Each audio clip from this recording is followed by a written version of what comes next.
Hi കൂട്ടുകാരെ, പുതിയൊരു വീഡിയോയിലേക്ക് എല്ലാവർക്കും സ്വാഗതം. ഇത് ഞാൻ ഡിമാർട്ടിൽ പോയപ്പോൾ വാങ്ങിയ ഒരു മിക്സഡ് സീഡ്സിൻ്റെ പാക്കറ്റാണ് കേട്ടോ.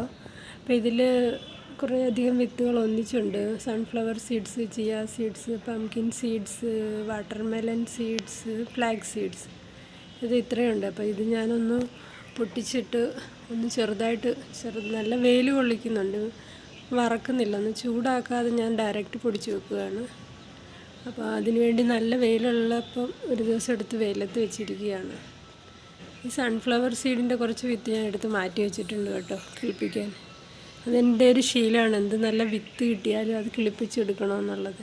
ചിയ സീഡിൻ്റെ വിത്ത് ഞാൻ കിളിർപ്പിച്ചിട്ടുണ്ടായിരുന്നു കേട്ടോ. അത് കിളിർത്ത് വരുന്നുണ്ട്, പക്ഷേ അത് ചെടിയാക്കി നല്ലതുപോലെ വലുതാക്കി എടുക്കാൻ പറ്റിയില്ല. അപ്പോൾ ഇതിനെ ഞാൻ പൊടിച്ചെടുത്തിട്ടുണ്ട്. കുറച്ച് സീഡ്സ് ഉള്ളത് കൊണ്ട് അധികം ഇല്ല, അപ്പം നമുക്ക് അധിക ദിവസം വെച്ചിരിക്കേണ്ട ആവശ്യം വരുന്നില്ല, പെട്ടെന്ന് തന്നെ തീരും.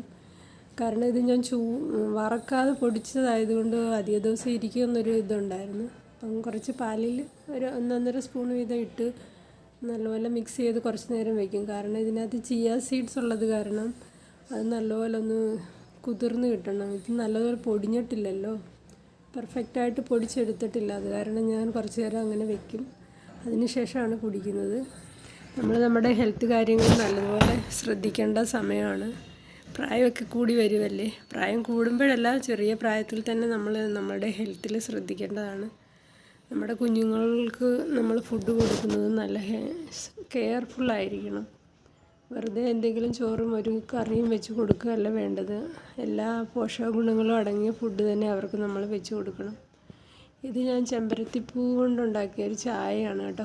ചെമ്പരത്തി കുറച്ചധികം ഇപ്പോൾ പിടിക്കുന്നുണ്ട്, അപ്പോൾ അതിൽ നിന്ന് കുറച്ചെടുത്ത് ഞാൻ ഇടയ്ക്കിടയ്ക്ക് ചായ കുടിക്കാറുണ്ട്.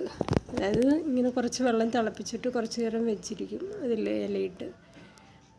ഒരു 5 മിനിറ്റ് വെക്കേണ്ട ആവശ്യമില്ല. 5 മിനിറ്റ് ആകുമ്പോഴത്തേനും അതിൻ്റെ ചൂട് പോകും. ഞാൻ ചെറിയ ചൂടോട് കൂടിയാണ് കുടിക്കുന്നത്. ഒരു 2-3 മിനിറ്റ് വെച്ചിരുന്നാൽ മതി, എന്നിട്ട് കുടിക്കാം. വെറുതെ നമ്മൾ വെള്ളം കുടിക്കുന്നതിൽ നല്ലതാണെന്ന് എനിക്ക് തോന്നിയിട്ടുണ്ട്. ഒരുപാട് ഗുണങ്ങളുണ്ടെന്ന് ഞാൻ എവിടേക്കോ കേട്ടിട്ടുണ്ട്, വായിച്ചിട്ടുണ്ട്. എനിക്ക് ഹെൽത്ത് കാര്യങ്ങളിലും ഭയങ്കര ശ്രദ്ധയാണ് കേട്ടോ. പണ്ട് തൊട്ടേയാണ്, ചെറുപ്പം തൊട്ടേ ഞാൻ ഈ മലയാളം മനോരമ ന്യൂസ്, ഈ മംഗള, അങ്ങനെയൊക്കെയുള്ള വീക്കിലി വായിക്കുന്ന കൂട്ടത്തിൽ ഞാൻ വീട്ടിൽ വരുത്തുമായിരുന്നു നമ്മുടെ വനിത. അപ്പോൾ അതിൽ ഒരുപാട് ഹെൽത്തി ആയിട്ടുള്ള കാര്യങ്ങളൊക്കെ കാണുമല്ലോ. പിന്നെ നല്ല ഏതെങ്കിലും ഒരു വനിതയുടെ പ്രോഗ്രസ്സിനെ കുറിച്ചുള്ള എന്തെങ്കിലും ഒരു ഇത് കാണും. അപ്പോൾ അത് എനിക്ക് വായിക്കുന്നത് ഭയങ്കര ഇഷ്ടമായിരുന്നു. ചെറുപ്പം തൊട്ടേ ഞാൻ വായിക്കുമായിരുന്നു. ഇപ്പം വായിക്കാറില്ല. ഇവിടെ വന്നതിന് ശേഷം ഞാൻ അതൊക്കെ വരുത്താറില്ല സത്യം പറഞ്ഞാൽ. ഇവിടെ ഈ മലയാളിക്കടയിൽ കിട്ടുമായിരുന്നു ആദ്യമൊക്കെ, അപ്പം വായിക്കുമായിരുന്നു. ഇപ്പം അതൊന്നും കാണാറില്ല. ഇപ്പം നമ്മുടെ ഓൺലൈനിൽ എല്ലാ ആരോഗ്യ കാര്യങ്ങളെക്കുറിച്ചും വീഡിയോകൾ ഇഷ്ടം പോലെ വരാറുണ്ടല്ലോ. പണ്ട് തൊട്ടേ ഞാൻ കാണുന്നതാണ്. നമ്മുടെ ദൂരദർശനിലെ ഒരു ഹെൽത്ത് പ്രോഗ്രാമിൽ നമ്മുടെ ഡോക്ടർ ലളിത അപ്പുക്കുട്ടൻ്റെ അവരുടെ ചാനൽ ഞാനിപ്പോൾ എപ്പോഴും വാച്ച് ചെയ്യാറുണ്ട്. അവരുടെ ഹെൽത്ത് ടിപ്സുകളും ഞാൻ ഫോളോ ചെയ്യാറുണ്ട്. അപ്പം ഇന്നത്തെ വീഡിയോയിൽ ഇന്ന് ഞാൻ ഉണ്ടാക്കുന്ന വഴുതനങ്ങ കൊണ്ടൊരു ചെറിയ കറിയാണ് കേട്ടോ. അത് സിമ്പിളായിട്ടുള്ളൊരു കറിയാണ്. ഉള്ളിയും ഈ വഴുതനയും കുറച്ച് വെളുത്തുള്ളിയും പച്ചമുളകും തക്കാളിയും എടുത്തിട്ടുണ്ട്. സാധാരണ നമ്മൾ ബാക്കിയുള്ള കറികളൊക്കെ വെക്കുന്നത് പോലെ തന്നെയാണ് ഇതും വെക്കുന്നത്. വേണമെങ്കിൽ കുറച്ച് കപ്പലണ്ടി പൊട്ടിച്ച് ചേർക്കാം.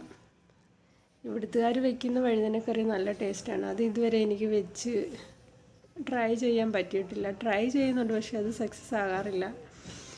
അത് ചപ്പാത്തിക്കൊക്കെ സൂപ്പർ ടേസ്റ്റാണ് കേട്ടോ. എനിക്ക് ഭയങ്കര ഇഷ്ടമുള്ളതാണ്. അതുപോലെ തന്നെ പാവയ്ക്കയും കൊണ്ട് അവരൊരു കറി ഉണ്ടാക്കാറുണ്ട്, അത് നല്ല ടേസ്റ്റാണ്. ഇത് ഞാൻ സിമ്പിളായിട്ട് ഉണ്ടാക്കിയൊരു കറിയാണ് കേട്ടോ, സാദാ മസാലക്കറി പോലെ.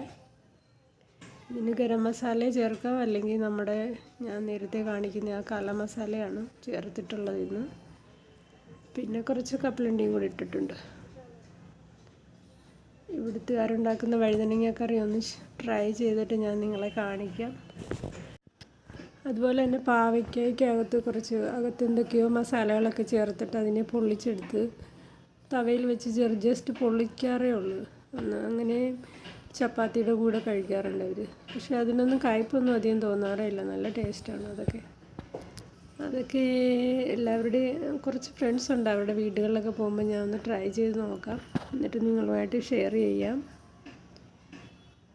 വഴുതനങ്ങ കറി ഇത് സ്വയം എൻ്റെ ഇഷ്ടത്തിനനുസരിച്ച് ചെയ്യുന്നതാണ് കേട്ടോ. ഇങ്ങനെയൊന്നും അല്ല ഇവിടുത്തുകാർ വയ്ക്കുന്നത്, നല്ല പെർഫെക്റ്റ് കറിയാണ്. അപ്പോൾ ഇന്നത്തെ വീഡിയോ ഇത്രയേ ഉള്ളൂ. നാളെ വീണ്ടും കാണാം.